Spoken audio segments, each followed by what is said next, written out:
Hello po, another honest review video lang po sa isang sikat at trending na parisan dito sa Litex, Quezon City.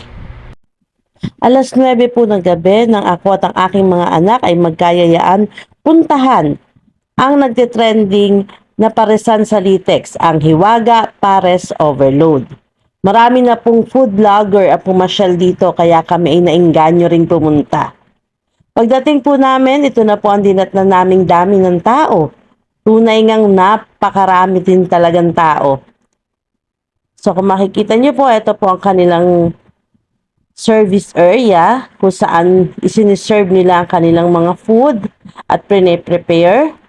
So ayan, makikita nyo ang tipak-tipak na lechong kawali at tipak-tipak na chicharong bulaklak at na piniprepara ng mga tauhan ni Hiwaga. So kung makikita nyo po, punong-puno po. Mabuti na lamang po at napakalaki po ng dine-in area ni Hiwaga.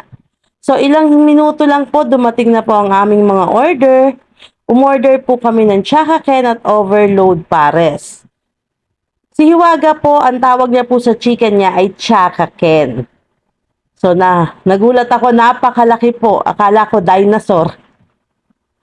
Kasing lapad po kasi ng palad pag sinukat nyo yung kanyang Chaka Ken. Tapos eto po ang kanyang Pares Overload na may lechon kawali, chicharong bulaklak. Malalaki po yung hiwa at tunay pong napakalulutong pa rin ng kanyang lechon kawali at chicharong bulaklak. So tikman po natin yung sabaw. Para sa akin okay na po yung sabaw niya. At lalo po itong sumarap na nilagyan na namin ng kanyang mga spring onions and toasted garlic. So, ito namang Chaka Ken ang tigman natin. Malutong po yung balat niya at juicy pa po yung laman niya. Kaya hindi po pala nakakapagtaka ganito rin karami ang taong dumadayo dito. Yung 100 mo, sulit na sulit po sa Andy Rice, free soft drinks, Pares Overload at Chaka Ken ni Hiwaga. Hiwaga Pares Overload. Thank you for watching!